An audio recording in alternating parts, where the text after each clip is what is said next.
like, Meth, come on, get in the car. I'm like, what the f? I'm not making a connection here. And I'm like, oh, that's Puff car. Ain't no way I'm getting in that fucking car. I look at Pac, and Pac got a whole different face. His face looked like that picture before he died, that face he had. Oh, that's right. That look. He had that look on his face. You know what I mean? So do you think Puffy was involved in the shooting? I believe so. I do believe so. I have proved things that I could say that will back up my claim, but this is not for the world to know about. You know what I mean? It's between me and him, and only he knows. So every time he say it didn't happen, or that's the only thing that makes this become an issue to everybody. If you're gonna act like you a gangster or a G or the king of New York, I'm gonna expect that. And when you don't come through, then I'm gonna want to crush your empire. And that's what it's time for. Okay, this is wild. Method Man has finally decided to break his silence about one of his last private chats with none other than Tupac. Yeah, the legend himself. And it's not just any conversation. This one could seriously shift the way people look at Diddy forever. So here's what went down. Tupac allegedly opened up to Method Man just days before his life was tragically cut short. And get this. Pac wasn't just shooting the breeze, he was dropping warnings, and not vague ones, he was calling people out, including Diddy. Now hold up, before you start thinking this is another one of those made up stories, let's remember Pac and Meth were tight. They had a real bond. Don't forget they teamed up for Got My Mind Made Up in '96, just months before Pac's death. Even though the East Coast West Coast beef was at its peak, Pac made it crystal clear that he respected certain artists on the East, Meth being one of the few he trusted. And here's the part that'll make your skin crawl. In one of their final conversations, Pac straight up told Meth to watch out for certain people. He didn't dance around it, he name-dropped Diddy. Method Man didn't spill every detail, but he did share something spine-chilling. Apparently, Diddy once tried to get Meth to leave a party with him, like just jump in his car. But something in Meth's gut screamed nope, and he turned it down. Looking back, he says he and Pac were constantly paranoid back then, and rightfully so, because the stuff going on behind closed doors, it was deep. But Puffy, P. Diddy, and you around a bunch of other motherfuckers.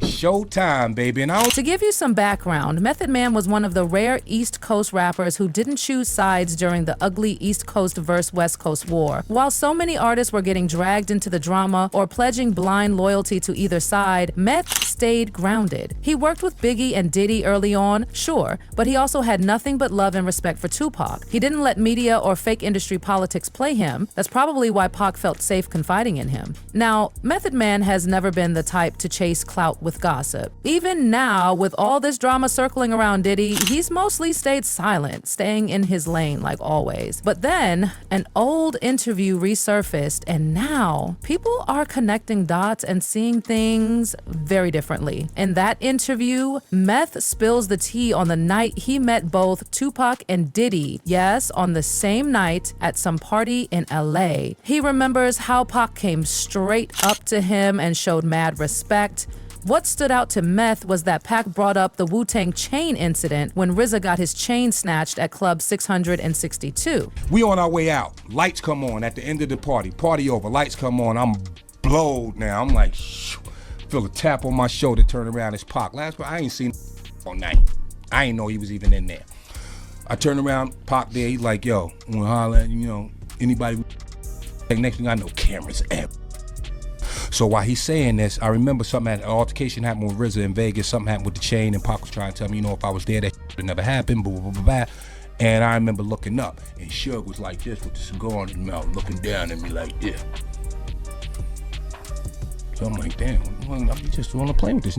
He looking at me crazy right now, So then I look at Pac, and Pac got a whole different face. His face looked like that picture before he died. That face he had. Oh, that's right. That look. He had that look on his face, you know what I mean? And I remember looking back down, and I couldn't understand anything he was saying after that because mad was going through my head, and I'm looking at the death row piece on his chain. Then he was like, yeah, we gonna all meet up. And I was like, yeah, you know how men do it. We're handling our business. Walked out. Soon as I walked out the club, Tracy Waples. Love Trey Wap. Executive label executive, yeah. Worked behind the scenes for a long time. She outside in a Benz like, Mep, come on. And here's where things get real weird. Pac would later say in another interview that he tracked down who took that chain. He even told Wu-Tang that if they wanted to deal with those dudes, they'd have to go through him first. That's how far Pac went to protect people he respected. But back to the party. Just moments after Pac finishes talking to Meth, guess what happens? Diddy sends someone over to try and get Meth into his car. Like right then and there, it was shady. Meth didn't like the energy, something just didn't sit right, and thank God he trusted his instincts and declined. Walked out. Soon as I walked out the club, Tracy Waples.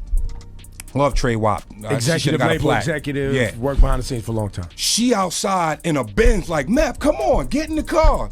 I'm like, what the I'm not making a connection here. And I'm like, oh, that's Puff car. That's Puffy car. Ain't no way I'm getting it. No. Fast forward to today, and with everything we're now learning about Diddy's infamous private parties, that tiny moment from years ago feels so much heavier. Back then, it seemed like just a strange interaction. Now, fans are looking at it like it could have been something far more sinister. Meth didn't say anything explosive in that old interview, he just calmly told the story. But the public? Oh. They're reading between the lines hard, especially now that we're learning more about Diddy's sketchy behind-the-scenes behavior and how he allegedly lured young rappers into his circle under the guise of partying. Tennessee, come out and play. And here's the kicker. Method Man may have been sounding the alarm for years, we just weren't listening. Remember his verse in Suspect Chin Music? He rapped, "They got me fed up from the head up.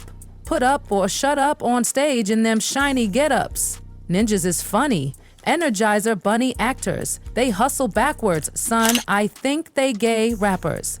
Now, let's not pretend we don't know what he was getting at. Meth wasn't just clowning flashy artists. He was throwing serious side-eye at a whole era of bad boy style rap. Back then, people brushed it off as clever bars, but today, it reads like a hidden message. Pac saw it too. That's why he warned Meth. Pac wasn't just beefing with Bad Boy on the surface. According to those close to him and what fans are now putting together, he was seeing something way more dangerous behind the curtain.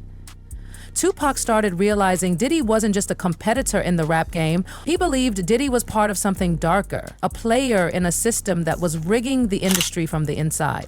We're not just talking about petty record label rivalries here. Pac thought the entire industry was being used to manipulate, silence, and exploit artists, especially the ones who wouldn't play by their rules. He saw Diddy as someone helping that machine run. So whether it was signing shady deals, throwing strange parties, or playing puppet master behind closed doors, Pac saw through the glitter and didn't like what he saw. But hold up, it gets even darker.